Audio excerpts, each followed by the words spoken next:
Hello, everybody, and welcome to another episode of Mangles McCartney. I really appreciate you being here. Okay, where did our story leave off last time? Well, Paul had just had the triumph of Wings Over America and the release of the Maybe I'm Amazed single in early '77, and he was at the zenith, the peak of his rock stardom throughout the world.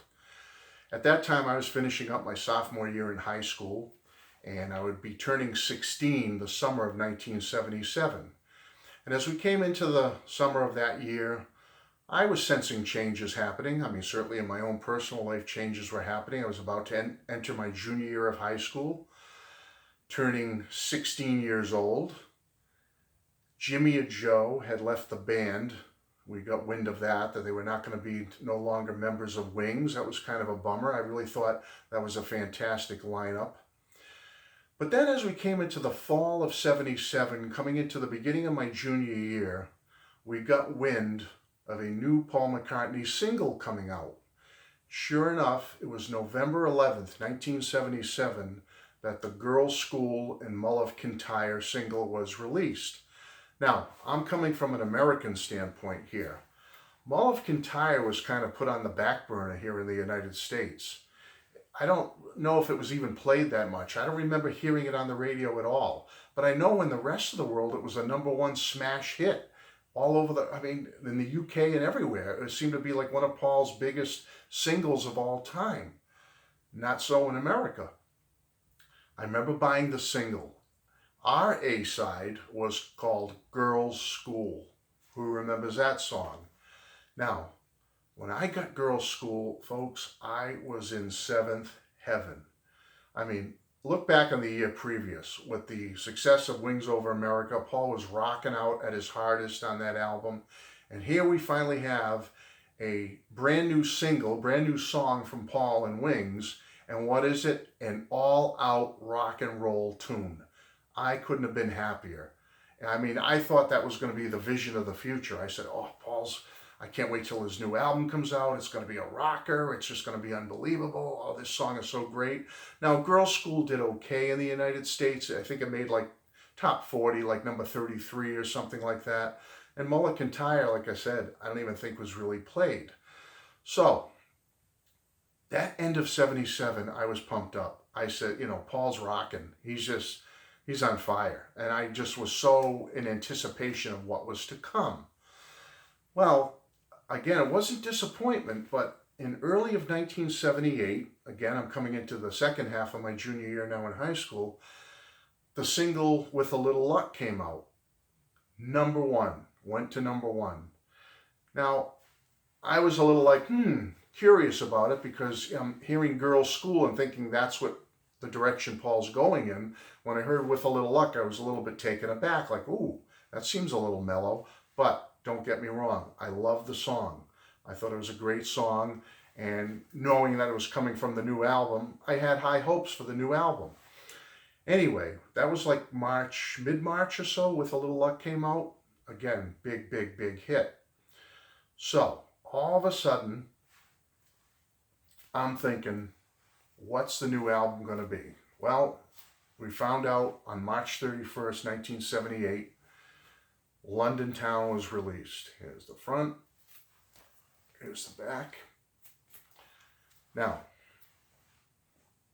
I was heavily into this album, folks. And let me tell you, this was the first album that I drove myself to the store and picked it up upon its release. I had just gotten my license. Okay? And so in early '78, got that driver's license, with the freedom that comes with it of being able to go where you want and take the parents' car if they let you.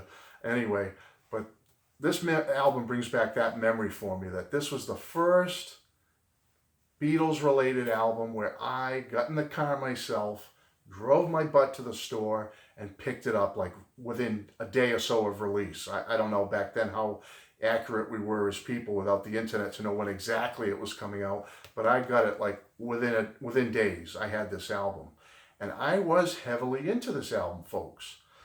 To me, it seemed like mellower Paul McCartney and Wings, and I have to admit, at first, when I first put it on the first time, I was a little bit taken aback again because to me, it was a little too mellow for me. I had had the excitement at the end of 77 of Girls' School, so I thought, oh, he's going to rock on his next album. Well, he's not really rocking on his next album. It's kind of mellow, it's kind of laid back. There are some rockers on it, a couple, but let's be honest, folks, it's a mellower Paul and Wings album.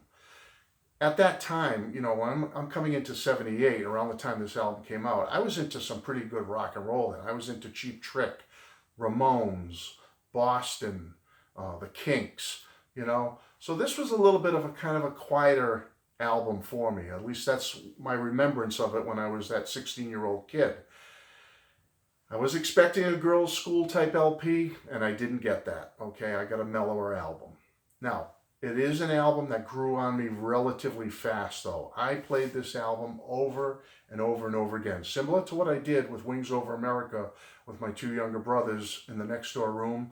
Well, at least with Wings Over America, I could kind of blow them out a little bit. This one's a little mellower, so it was kind of hard, unless you got to the song I've Had Enough, or like maybe Cafe on the Left Bank. I could turn up the volume a little bit and upset them and get them, you know, worked up and jab them a little bit in the next room. But it really is kind of a laid-back, more peaceful album for Paul. Now, he didn't tour for this album. I do remember that. I remember Linda at the time was pregnant for their son James. Jimmy and Joe were gone, obviously, so it didn't look like there was going to be any tour for this album, and there wasn't. It didn't happen. I remember getting savaged about this album. One of my memories in high school was one of my friends was a mega Kiss fan. He was like a card-carrying member of the Kiss Army, okay? And so when, of course, you know, everything's always a, you know, competition with friends and that. So me, everyone knows I'm a Beatles fanatic back then, even in high school. And so I'm getting this, you know, and I'm getting into the brand new Paul McCartney and Wings album, and he's into whatever the new Kiss album was at the time. I think their double platinum or their solo albums were out. And so I took a little ribbing from him because, you know, Kiss to him was like, you know, the living end. You know, they were the rockers. And, oh, this is just mellow stuff. That's mellow. You know, who wants to get mellow? You know, that kind of thing. But anyway, I used to get picked on for listening to some certain solo Beatles albums and whatnot when I was younger, but I didn't care. And the proof is in the pudding all these decades later. You know, who's the top selling, who's the most popular musical artist of all time? The Beatles and the solo Beatles. So, I mean, you know, I was right all along. We were right all along, folks, about the Beatles, and nothing against Kiss and bands like that, but, you know, come on, is there really any comparison? No. So anyway, I took my little savaging from a few friends and stuff at the time, but no big deal. But this album, my memory of this album is it takes me right back to the second half of my junior year in high school with my friends and hanging out and liking girls and trying to, you know, have a girlfriend and all that stuff when you're 16 years old and you just get your license and everything. Brings me back to working my first job. I worked at a Burger King back in those days in early 1978 and taking trips to the mall with friends and my brothers and stuff. You know, being a typical 1970s teenager, listening to the radio and hoping you'd hear your favorite songs and just having those fun times, those innocent times, a more innocent time in all of our lives back then. Things were much simpler, let's face it, with everything in life, you know. But this album takes me right back to that period because, as I said, you know, having that newfound independence of a driver's license and going out and getting this on my own for the first time and bringing it back home and putting on the headphones and listening to it, it just brings me right back to that. And this is my original. I still kept it in the shrink wrap from all these years ago. And this was the inner sleeve. And the vinyl. You have the more drearier side. And then you have the more upbeat, colorful side. And that's also very true with the cover. You know, you have the cover, kind of the dreary London town. But then the back, you know, looks like they're ready to go to Margaritaville or something on the back of the album.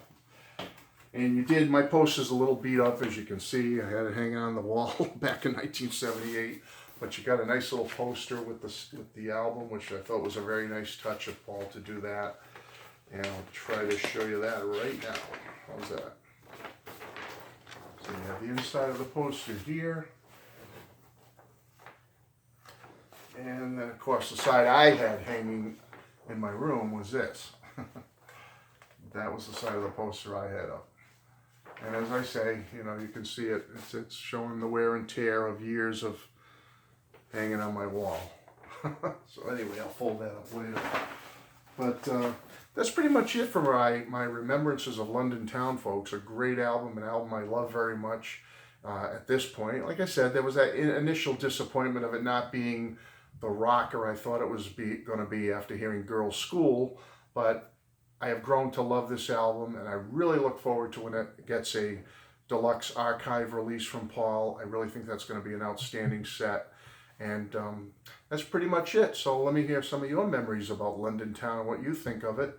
And I'll talk to you real soon. Okay? Take care and God bless. Bye-bye.